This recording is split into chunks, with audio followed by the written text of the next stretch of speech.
Can you imagine a creature so powerful that every ancient civilization on Earth created stories about it, despite having no contact with one another? Imagine a beast so terrifying that it appears in the sacred texts of religions separated by thousands of miles and thousands of years. Imagine a monster so deeply embedded in human consciousness that it dominates our myths, our legends, and our nightmares across every continent and every culture. This is the dragon, the most universal mythological creature in human history. From the serpent gods of Mesopotamia to the fire-breathing monsters of medieval Europe, from the wise celestial beings of China to the chaos serpents of Norse legend, dragons have haunted humanity's imagination for over 5,000 years. But why? How did cultures with no knowledge of each other all independently create remarkably similar stories about giant reptilian creatures? Today, we explore the history of dragons in myth and uncover what these legendary beasts reveal about the human mind. The story of dragons begins in the very cradle of civilization itself. In ancient Mesopotamia, around 3000 BCE, the Sumerians told the story of Tiamat, the primordial goddess of the Salt Sea. Tiamat was described as a massive serpentine creature, the embodiment of chaos and the primordial ocean. According to the Enuma Elish, the Babylonian creation epic, Tiamat gave birth to the first generation of gods but later turned against them.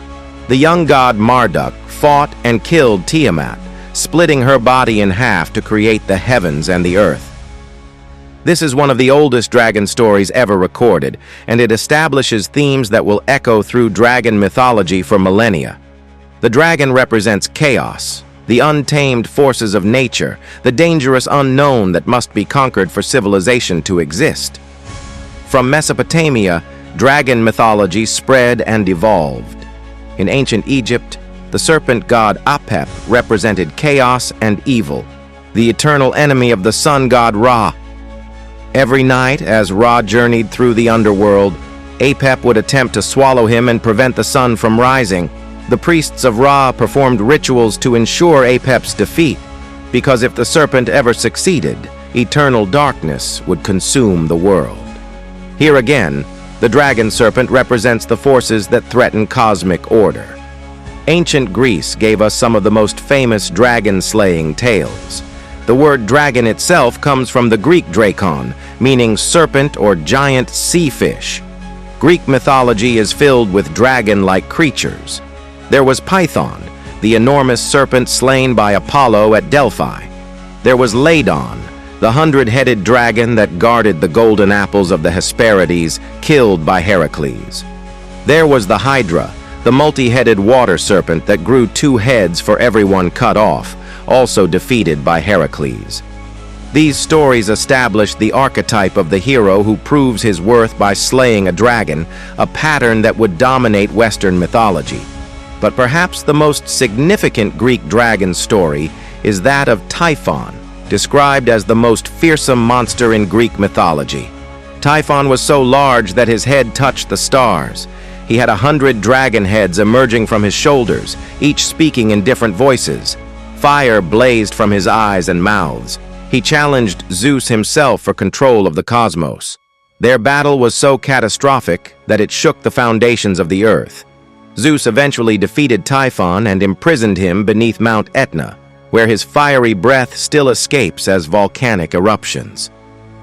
This story reflects the ancient understanding of dragons as embodiments of natural disasters, earthquakes, volcanoes, storms, all the terrifying forces that threaten human survival.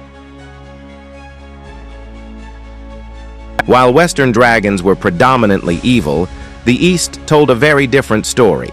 In Chinese mythology, which dates back over 4,000 years, dragons were not monsters to be slain, but wise, benevolent, and divine beings. The Chinese dragon, or Long, was associated with water, rain, rivers, and the sea. In an agricultural society dependent on monsoon rains, dragons were bringers of prosperity and life. They controlled the weather and ensured good harvests. The emperor himself was considered the son of the dragon, and the dragon became the symbol of imperial power. Chinese dragons looked different from their Western counterparts. They typically had long serpentine bodies, 4 legs with claws, antlers like a deer, the head of a camel, eyes of a demon, neck of a snake, belly of a clam, scales of a fish, claws of an eagle, and paws of a tiger. They did not have wings, but flew through the air through magical power. They represented the perfect balance of different animals and different elements, the harmony of all things. This reflects a fundamentally different worldview from the West, where Western dragons represented chaos that must be destroyed. Eastern dragons represented cosmic order that must be respected and honored. This division between Eastern and Western dragon mythology is one of the most fascinating aspects of dragon lore. It reflects deeper cultural differences in how civilizations understood power, nature, and the relationship between humanity and the divine. The West saw nature as something to conquer, and thus dragons became enemies. The East saw nature as something to harmonize with, and thus dragons became allies and symbols of wisdom. Norse mythology offers yet another variation on dragon lore. Nidhogg was a dragon that gnawed at the roots of Yggdrasil, the world tree that held all of existence together. This dragon represented entropy, the slow dissolution of all things. Fafnir, in the Volsunga saga, was once a dwarf who transformed into a dragon through his greed for cursed gold. This story introduces the idea that dragons are not just monsters, but corrupted beings, and that greed itself can transform someone into a dragon. The hero Sigurd slays Fafnir and bathes in his blood, gaining the ability to understand the language of birds. Dragon blood here becomes a source of magical knowledge and power. The story of Jormungandr, the Midgard serpent, takes the dragon to cosmic proportions. This serpent was so large that it encircled the entire world, biting its own tail. At Ragnarok, the end of the world, Jormungandr would release its tail and rise up to poison the sky. The god Thor would kill the serpent, but die from its venom immediately after. This represents the ultimate dragon myth, a creature so vast and so powerful that even killing it brings about the apocalypse. Christianity absorbed and transformed earlier dragon mythology. The Bible contains multiple references to dragon-like creatures. Leviathan, described in the book of Job, was a sea monster of tremendous power that only God could control. Revelation describes a great red dragon with 7 heads and 10 horns that wages war against heaven. This dragon is explicitly identified with Satan, the ultimate evil. The archangel Michael fights and defeats this dragon, casting it down from heaven. This Christian interpretation crystallized the Western view of dragons as symbols of ultimate evil. Medieval Europe became obsessed with dragon-slaying saints. Saint George and the Dragon became one of the most popular stories in Christendom. According to legend, a dragon terrorized a town, demanding human sacrifices. When the king's daughter was chosen as the next victim, Saint George appeared, fought the dragon, and defeated it, saving the princess and converting the town to Christianity. This story was repeated in countless variations across Europe, always with the same message. Dragons represent paganism, sin, and evil. Christian heroes must destroy them to bring salvation. Medieval Europeans believed dragons were real creatures. Bestiaries, books describing animals both real and imagined, included detailed descriptions of dragon anatomy and behavior. Dragons were said to live in caves, hoard treasure, breathe fire, and have an insatiable greed for gold. These characteristics became standardized. A European dragon had bat-like wings, 4 legs, a long tail, scales, and fiery breath. This image has dominated Western popular culture ever since. But why did all these cultures create dragon myths? Modern scholars have proposed several theories. The most obvious is that dragons represent a composite of humanity's greatest predatory fears.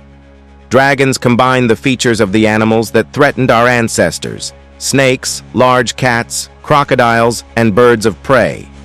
The dragon is the ultimate predator. the synthesis of everything that hunted us when we were vulnerable prey animals. This fear is so deep in our evolutionary psychology that it emerges independently in cultures around the world. Another theory suggests that dinosaur fossils inspired dragon legends. Ancient peoples certainly discovered large bones and attempted to explain them. In China, what we now know as dinosaur fossils were called dragon bones and ground up for traditional medicine. In Europe, mammoth skulls may have inspired cyclops legends, and large reptile fossils may have suggested dragons. While ancient peoples did not have the scientific framework to understand these fossils as extinct animals, they could see that enormous reptilian creatures once existed, and this may have fed dragon mythology. A third theory points to natural phenomena.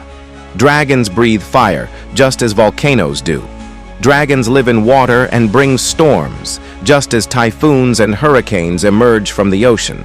Dragons cause earthquakes, floods, and droughts.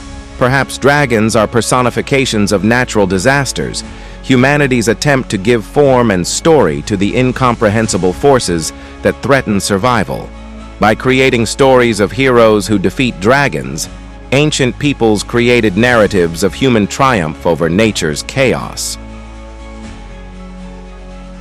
What is remarkable is that dragon mythology has not faded with modernity. Dragons remain central to contemporary fantasy literature and film.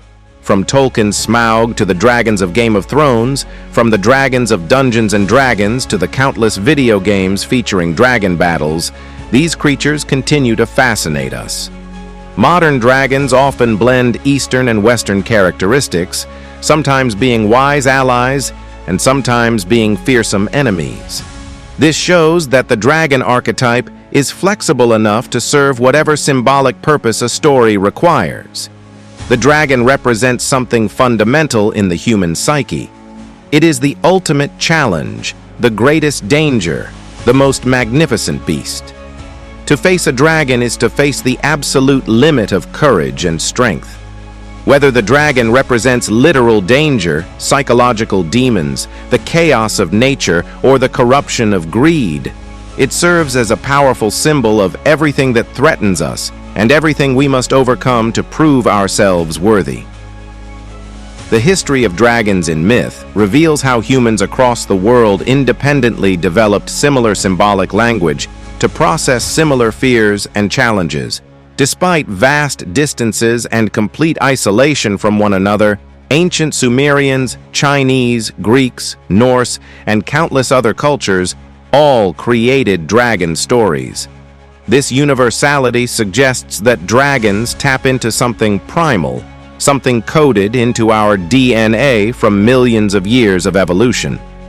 The dragon is the shadow that has always lurked at the edge of the firelight, the thing we fear and the thing we must conquer to become heroes. Understanding dragon mythology helps us understand ourselves. These are not just entertaining stories.